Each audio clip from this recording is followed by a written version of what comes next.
What's up, guys? Orca's here, and today we have a wild video. Chase Elliott finally gets his first win in like 42 races. The last time he won was the Fall Talladega 2022 race, and finally he has won again. We all know about his injury in 2023 and how that affected him for the rest of the 2023 season. Wasn't able to get a win, wasn't able to make the playoffs. The first time I think that happened since his rookie year or something. And now he finally gets a win. He's basically locked into the playoffs, I'm pretty sure. And now, yeah, he's finally done it. And fun fact, he did it with a Hooters paint scheme, which hasn't seen victory lane since 1992. It's been 32 years? 32 years since a Hooters paint scheme has won in the Cup Series, and the last one to do it was Alan Kulwicki. Rest in peace. Man, what a race. I don't get the hate for Texas, honestly. Like, I know I joined NASCAR in 2023, so I saw both Texas races, and I thought they were fine. Like, I didn't understand the hate for Texas, from the races that I saw. And now from this race, I'm like, okay, why is there hate for Texas at all? Like, this was a good race. Probably my fourth favorite race of the season, behind, I would say, obviously Atlanta, Bristol, and then probably the Daytona 500. This is definitely my favorite race, right behind those three. Yeah, it was a great race. A lot of stuff happened. The only thing that did irk me a little bit was the excess of cautions, but apparently that's to be expected at Texas. There's been 16 cautions at this race before, so not surprised to see, what was it, like 12 cautions for cause, maybe 11. It was either 11 or 12 cautions for cause, which is wild. But yeah, I think it was a good race overall. I don't understand the hate for Texas. It definitely is not one of the worst tracks on the schedule, that's for sure. And I'm saying this as a new NASCAR fan. Obviously, I haven't been around for years to see all the other tracks. But I don't know why there would be so much hate for Texas. I feel like it's aged way better than most other tracks that I've seen thus far. Like, I don't understand the hate for it. And honestly, it would have been even better than Bristol if not for the weird tire fall off situation that happened in Bristol. But again, I thought this was a great race. It was also one of the weirdest races I've ever seen. Like, so much stuff happened, so much strategy because of cautions and stuff. We were seeing Harrison Burton running in first place at one point in this race. I never thought I would see that, besides in a super speedway. Like, that's just crazy to see. Freaking Harrison Burton and other people like Ricky Stenhouse Jr. running up top at some points. We saw Zane Smith in the top 5 at one point. Like, this race was wild. It was honestly so wild, and honestly, that's what made it fun, in my opinion. The strategy, all that stuff. And we still got to see consistent people in the lead as well. Like, Larson dominated the first stage, and he was dominating stage 2 as well, until he had that weird tire situation where his whole wheel fell off somehow. Like, if that didn't happen, we might have seen a way more different race. Honestly, if we didn't see Kyle Larson lose his tire, this could have been a way different race, to be honest, because the first half of this race, Kyle Larson was dominating. Like, it looked like he was just going to win the whole thing, and I predicted that he was going to win this race, to be honest. Yesterday, I kind of made my decision. Maybe early today, I made my decision. It was between him and Ty Gibbs, I felt. And yeah, both of them really fell off hard, unfortunately, but honestly, I'm not disappointed whatsoever. I'm glad to see Chase Elliott get the win here, and honestly, a very satisfying race, in my opinion, besides all the cautions. And again, the cautions, especially in the first half of this race, is what made it fun, in my opinion.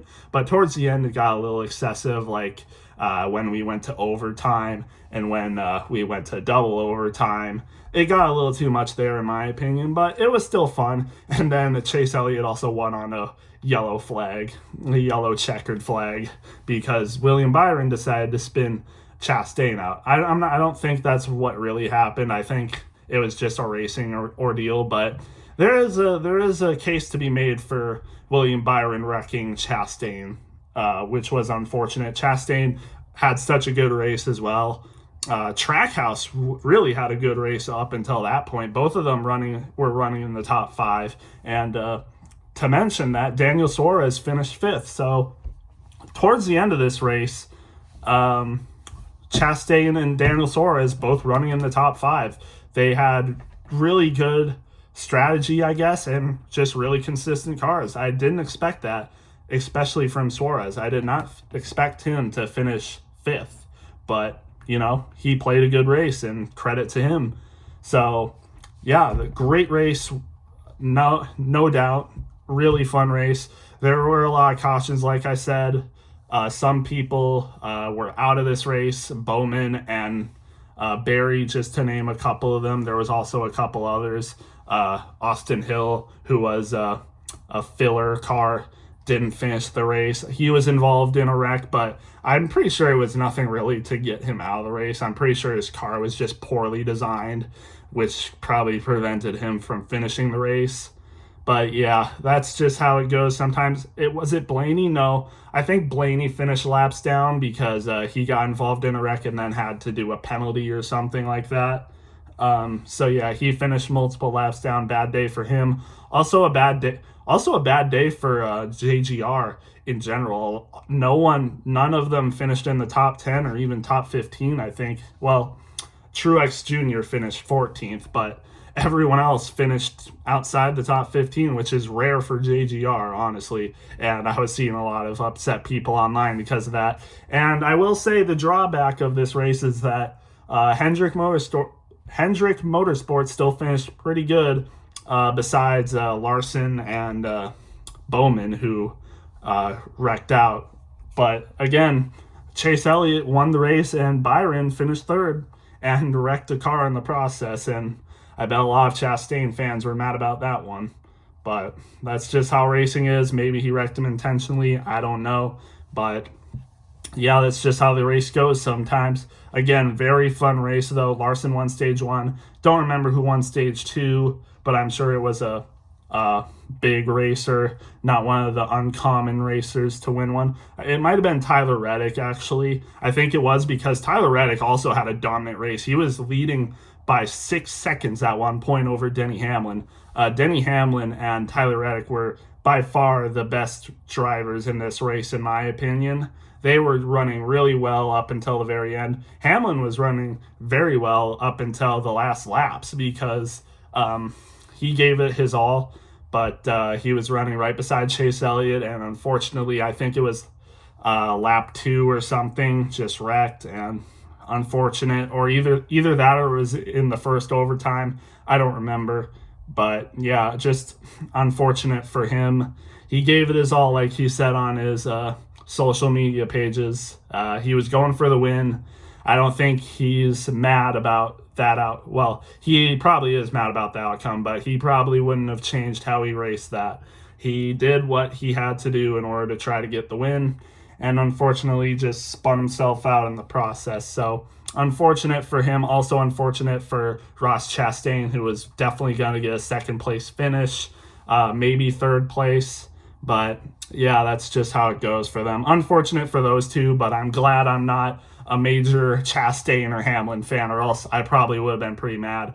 But I am pretty mad about Michael McDowell. That's who I remember. He didn't finish the race. Unfortunately, my favorite driver did not finish the race. Michael McDowell was in second place and unfortunately wrecked himself trying to go for the pass for first. Wrecked himself out of the race, and man, it's unfortunate because Michael McDowell is good at Texas. He would have finished top 10 in this race had he not wrecked, I think. It's just unfortunate. He was having such a good run, but second place was cursed. I'll say that. Second place was very cursed. 4 people either spun out or wrecked while racing for second. Bubba Wallace was one of them that was in second when he spun out. He was able to finish the race, though, fortunately for him, and still got a top 10 finish, I believe. But everyone else wasn't such a good race for them. But yeah, it was, yeah. Again, like I said, though, it was a fun race. It was good to see a lot of unfamiliar names in the top 10. We were seeing like Todd Gilliland running in the top 5 at some points. It was a fun race. Again, we were seeing front row race each other in the top 5. It was Michael McDowell and Todd Gilliland 4th and 5th at one point.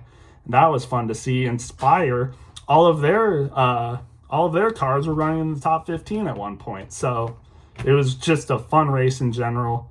But yeah, with that said, I'll get to the results. Chase Elliott obviously won. I didn't mention Brad Keselowski. He got the second place finish.